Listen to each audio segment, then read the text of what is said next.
C'est avec cette vidéo très mélancolique ainsi que cette musique qui va très bien avec l'ambiance que j'essaie d'installer que je vous annonce que la petite pause de l'été est finie. Bon, allez, on reprend du sérieux. J'ai pris une petite pause sur les réseaux sociaux ces dernières semaines, un peu par manque de créativité. J'avais besoin un peu de faire un point, non pas que je me questionne si j'arrête ou pas les réseaux sociaux, vraiment rien à voir, juste j'avais besoin de m'aérer un petit peu l'esprit et d'aller faire autre chose. Pendant tout ce temps, j'ai filmé plein de petits morceaux de vie qui malheureusement ne verront toujours pas le jour et c'est pour ça que j'avais envie d'introduire ce nouveau concept de vidéo qui n'est pas non plus un concept très original. Je vous annonce donc que du coup je vais faire un petit peu plus souvent des vlogs racontage de vie, des vlogs où on ne va pas que parler de livres, on va parler aussi de toutes mes autres casquettes parce que la bouquinade ne résume pas 100% de ma vie maintenant et j'avais très envie un peu de pouvoir vous parler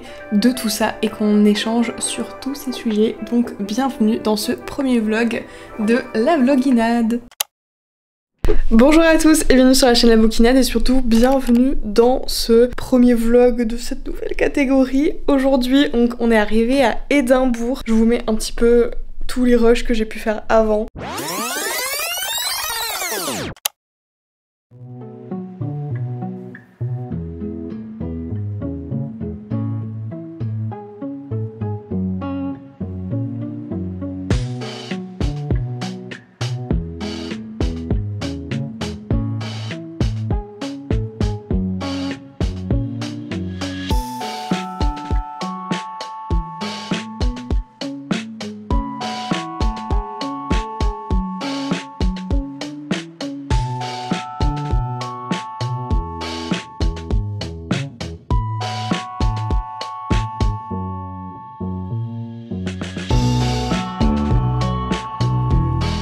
J'ai préféré pas prendre la caméra parce que très honnêtement on a dormi entre 25 minutes pour madame et moi 1 heure. Donc on n'était vraiment pas des personnes pas forcément aimables mais c'était compliqué pour nous d'aligner des mots cohérents. On est arrivé dans notre Airbnb, on était éclatés donc en fait on a visité du moins, on a vu où était l'hypercentre et ensuite on est allé au Airbnb à midi, on avait pris à emporter. On a mangé et on a fait une sieste et là on se motive un petit peu pour aller voir le quartier autour et demain on fera un petit peu plus des visites mais du coup j'en profite pour allumer la caméra.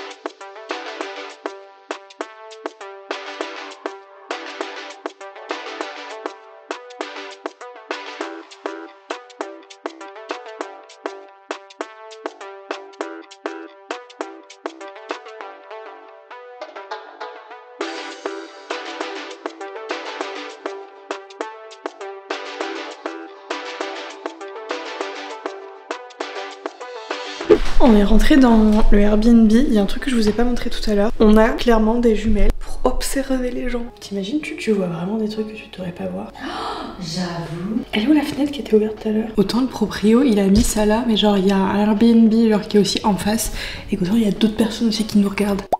Elise m'a dit que je devais ouvrir ça en vidéo. C'est vrai que j'en ai jamais eu. Ah putain mais il est déjà pété moi. C'est des biscuits normalement que tu casses et t'as un papier à l'intérieur mais non c'est toujours à moi que ça arrive de toute façon. Ben c'est super.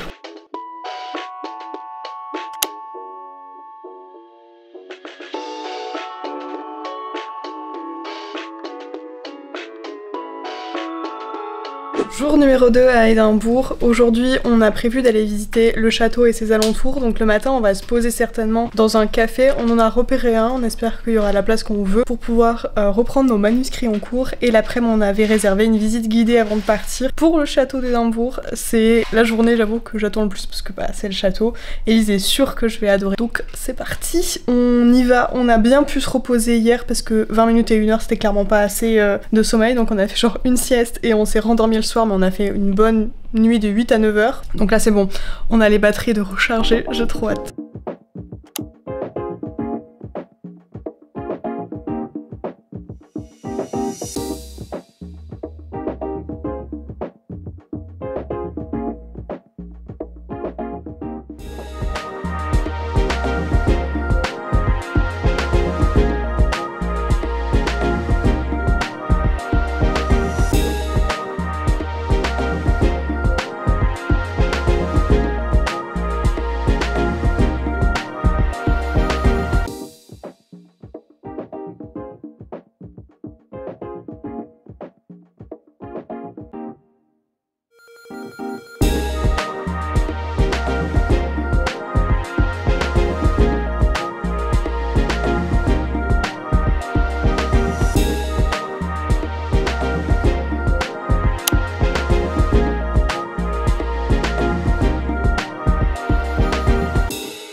Ce matin, on s'est réveillé tranquillement en vrai et on est parti du coup au Waterstone parce qu'on savait qu'il y avait une vue sur le château d'Édimbourg et ensuite on avait rendez-vous 14h30 pour la visite guidée du château d'Édimbourg et là on a effectivement eu ce qu'on nous a dit, à savoir que du coup en Écosse on a les 4 saisons dans une seule journée. Effectivement, il faisait très beau puis ensuite il commençait à faire un petit peu plus froid, il y a eu de la pluie et ensuite en fin de journée il faisait de nouveau assez beau. Bref, on a pris, je crois on est resté 2h, 2h30 dans Waterstone. On a pris le temps un petit peu de regarder les livres, etc. On a surtout regardé les carnets, parce que moi j'étais en recherche d'un carnet pour pouvoir écrire des choses sur LTDA. Et ensuite, à 14h30, on est parti. Ah oui. Et on a pu avoir la fameuse place, j'avais trouvé un TikTok où du coup c'était une nana qui était dans ce café-là et qui avait la vue imprenable sur le château. Et on a réussi à avoir cette place-là, on a attendu gentiment et un couple est parti et puis on a pu s'asseoir là. Et c'était trop bien parce que du coup on a pu profiter de la vue du château et ensuite on a fait de même, on a passé la place à d'autres personnes qui étaient à côté de nous et à 14h30 du coup on a crapahuté tout en haut parce que du coup ça monte bien, là les cuisseaux ils ont chauffé et on avait rendez-vous à 14h30 pour une visite guidée. Là où j'étais un petit peu déçue, mais comme dans tous les châteaux n'importe où, c'est que c'est beaucoup en fait des musées maintenant, mais là je trouvais que c'était forcément sur toutes les guerres qu'il y a pu avoir et sur toute l'ancienneté dans le château, mais il n'y avait pas de reconstitution vraiment de pièces. Le château en lui-même est incroyable. Avec mon copain au début de notre relation, on visitait beaucoup des châteaux en Dordogne et c'est vrai qu'on a beaucoup plus de reconstitutions souvent de pièces, etc. Pas forcément les meubles d'origine, mais ils ont cherché un peu à refaire les scènes, etc. Et du coup à chaque fois je m'attends à avoir la même chose, mais non. Surtout des gros châteaux touristiques comme ça, je pense qu'il faut plus se perdre dans la campagne écossaise pour peut-être avoir ce genre de choses. Et il y a aussi énormément de monde, mais alors par contre, la différence quand j'étais partie à Barcelone en mai, mais je vous avais pas du tout vlogué ça, c'est que je trouve que les touristes sont plutôt... ils se tiennent quoi. Alors qu'à Barcelone, pas du tout. Tout le monde se marche dessus. Là on est rentré, du coup, on a fait une bonne journée de marche et je sais pas si je vais commencer le one shot que je me suis pris ou si je vais commencer à reprendre les recherches pour LTDA. Je ne sais point, mais de toute façon vous verrez tout ça.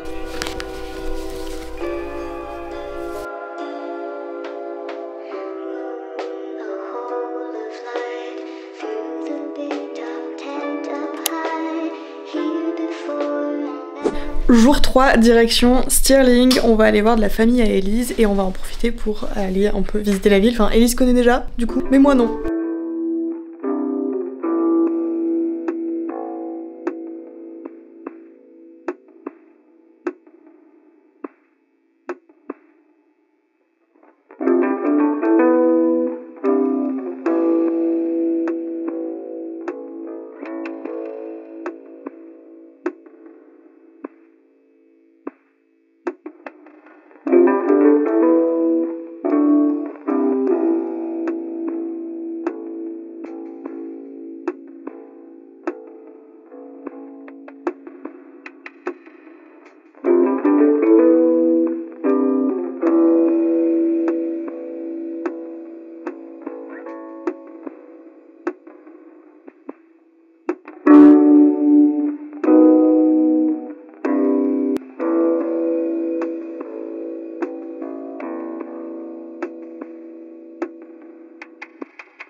C'est super. Vraiment, on voit très très bien. Mon nouveau chez moi, il y a un petit peu de rénovation à faire. Et c'est immense, j'arrête pas de me perdre.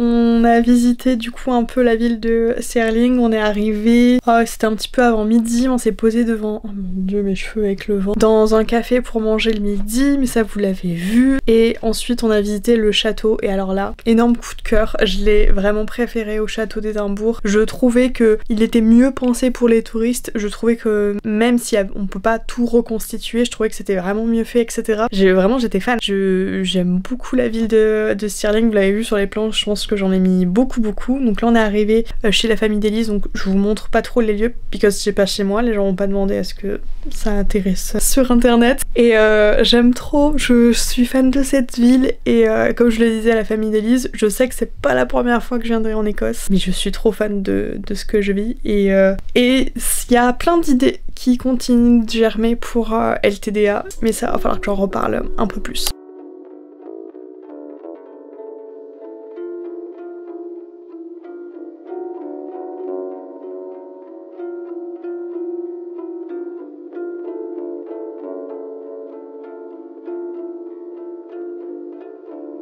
Hello, on est dimanche, aujourd'hui c'est le jour de repos et le jour où je vais pouvoir le plus écrire. Normalement dans les rushs d'avant vous m'avez vu écrire des trucs sur un carnet, je réécris les lois, certains commandements et tout qui se passent dans LTDA et du coup j'ai besoin de passer par cette phase là pour reprendre l'histoire. Et donc on est rentré hier en fin de journée, je sais plus vers les 18h sur Édimbourg, le temps de prendre le train de Stirling jusqu'à Édimbourg, puis ensuite de prendre le bus pour revenir à notre logement. J'ai pas énormément filmé quand on était chez la tante d'Élise because on était, j'étais chez sa famille donc je vais pas sortir ma caméra tout bout de champ, je vous ai montré un petit peu ce qu'on a fait. Vendredi on a un petit peu plus visité du coup le château, le pont, Wallace etc. Et le samedi matin on était parti en mission shopping pour la fille de sa tante, du coup c'était un peu ça qui était prévu. Puis entre temps j'ai trouvé ceci, j'ai trouvé également, mesdames et messieurs s'il vous plaît, un pull 21 Pilots pour 5 livres, donc forcément c'était de la seconde main parce que tu n'achètes pas prix neuf à ce prix là, mais j'étais très contente. Aujourd'hui c'est repos parce que demain on va faire une grosse journée des musées, on va encore beaucoup marcher et mardi on doit rendre à 9h le Airbnb et donc à mon avis on va aussi un petit peu crapahuter avec les valises, donc on va essayer de trouver plusieurs trucs à faire dans le même secteur pour pas trop galérer avec nos valises. Et le soir on a déjà l'avion, donc aujourd'hui c'est un peu journée pause. Je pense qu'en fin de journée je vais un peu me balader dans le quartier, donc je vous prendrai à ce moment là. Et voilà, donc aujourd'hui c'est repos et là je vais aller manger, j'ai faim. J'aimerais bien voir des écureuils. Oula, il y a une antenne qui va partir en cacahuète.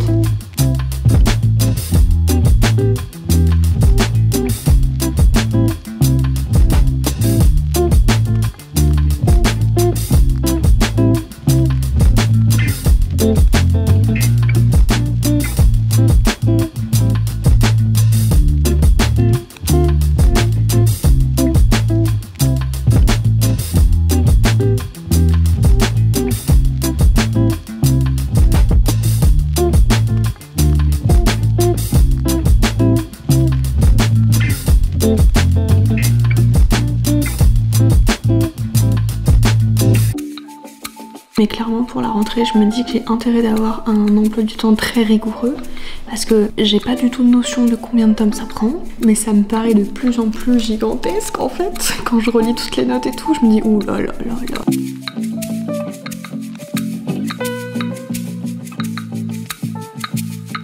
C'est la sortie des mamies, on fait un petit tour de quartier avant la digestion.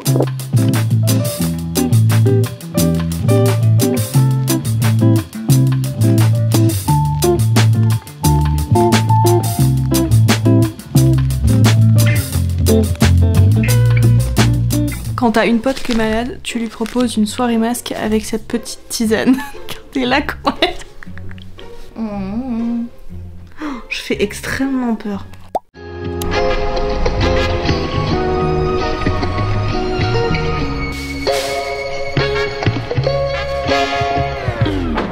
Avant-dernier jour, là on est direction les musées. On aimerait bien en faire 3 aujourd'hui, on va voir ce qui est possible, normalement ça passe. Et ce matin on a décidé de marcher pour économiser des tickets de bus. Parce que là on est vraiment en automne. Normalement chez moi là je suis en débardeur. Mais c'est trop beau de marcher dans les quartiers.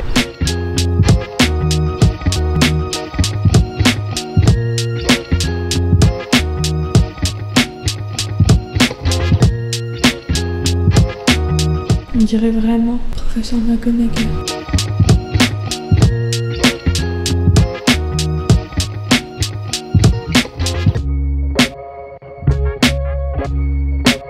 On a fini le premier musée, le Scottish National Gallery.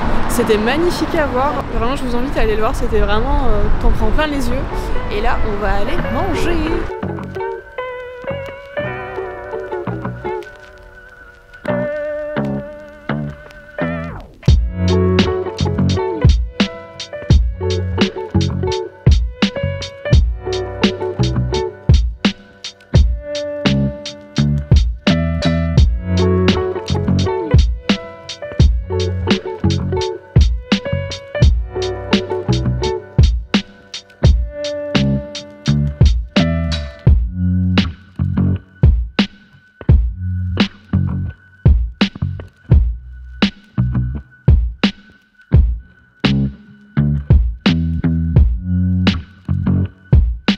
On est arrivé au troisième musée, le musée des écrivains. Je suis un peu essoufflée, on a fait de la côte là.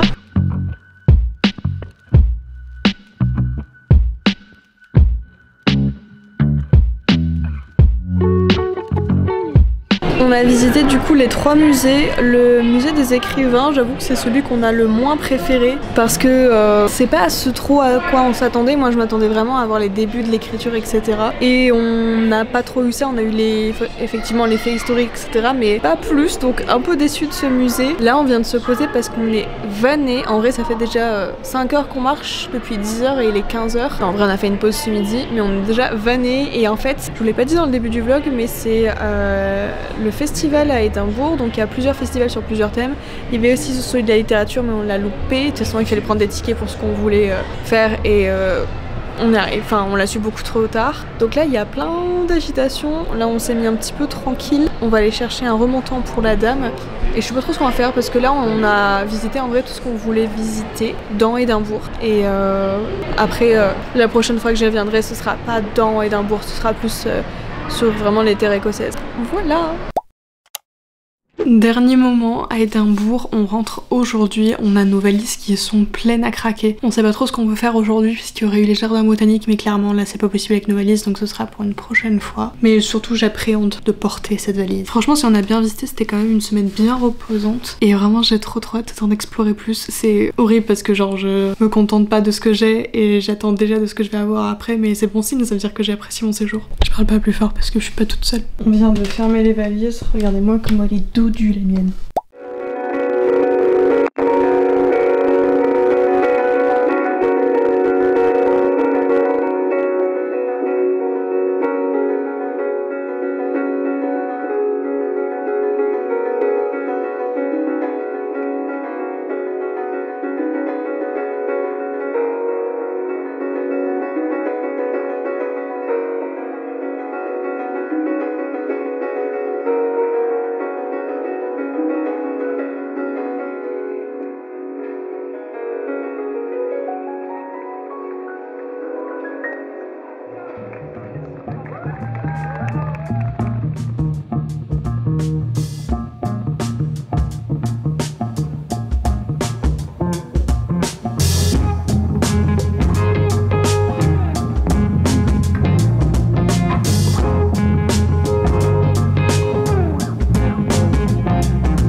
Mais me revoici. J'ai pas du tout filmé quand on était dans l'avion ni rien, vraiment j'étais focus sur arriver à Bordeaux. Et quand on est arrivé à Bordeaux, on est rentré à l'appart, on a dormi fissa. Et le lendemain du coup c'était de retour chez moi dans mon petit patelin. Et je vous fais cette vidéo du coup à ce moment là. J'ai trop aimé mon voyage. Je n'ai pas beaucoup voyagé dans ma vie, encore moins à l'étranger, pour une seule et bonne raison, le côté financier. C'est la première fois de ma vie que je peux m'offrir des vacances à l'étranger, aller visiter des choses. Et je suis hyper fière d'avoir pu travailler, d'avoir pu pu mettre cet argent dans les voyages parce que ça me fait énormément de bien de voir d'autres choses. L'Écosse, c'était vraiment un très gros rêve, mais pas juste une fois. Je suis très attirée par l'Écosse, mais par le mode de vie, par la culture, etc. Et c'était un peu un test. C'était un peu en mode, ok, est-ce que je miroite trop? Est-ce que j'idéalise la ville, le pays, etc. Le Royaume-Uni même en général. Donc c'était vraiment le crash test, ce voyage. Je me suis dit, ok, tu fais deux petites villes, pas trop, et tu vois vraiment si ça te plaît, et si ça te plaît, ok, go, tu y vas le nombre de fois que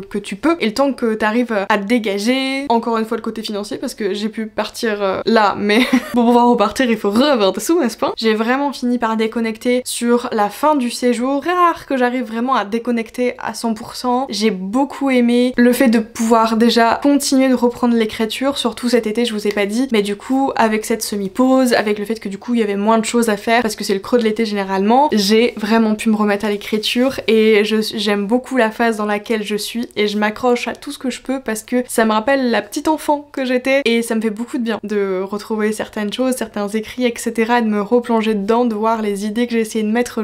J'aime vraiment beaucoup renouer avec cette passion. Et une des histoires que j'écris récemment, parce que LTDA c'est une histoire qui date et qui date, je vous renvoie vers ma vidéo FAQ ou alors un épisode de podcast que je vous avais fait l'année dernière, parce que peut-être que là vous comprenez pas du tout de quoi je parle, mais j'ai déjà parlé du coup de ces différents manuscrits que j'ai, et j'en ai notamment un qui se passe en Écosse, plus particulièrement à Édimbourg. Je me demande si je vais pas l'excentrer ailleurs pour l'intrigue. Je trouverais ça intéressant d'aller piocher ailleurs dans l'inspiration, et je comprends pourquoi on dit que l'Écosse est un endroit très inspirant et ça booste la créativité. Et je sais pas comment vous décrire le fait que je me sentais là-bas très sereine, je me sentais très apaisée, et je dirais pas à ma place non plus, because moi et l'anglais, hein, on a encore beaucoup de chemin à faire. Ça fait des années que je ne sors plus du tout toute seule, je suis un peu trauma.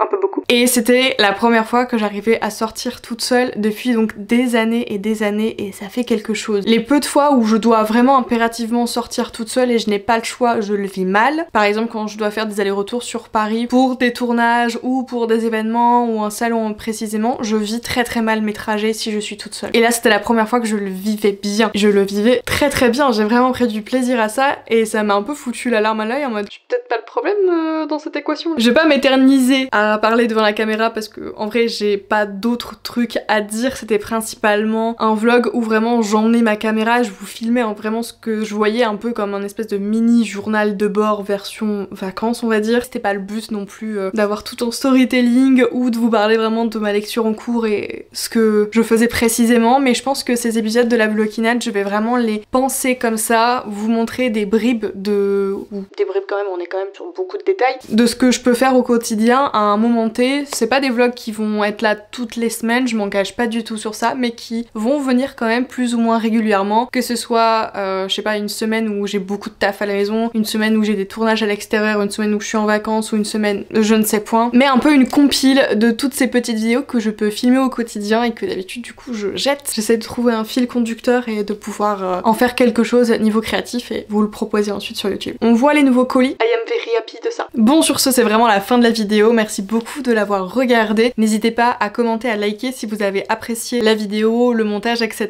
Et nous on se retrouve dans une prochaine vidéo, et d'ici là je vous souhaite des belles lectures. Bye!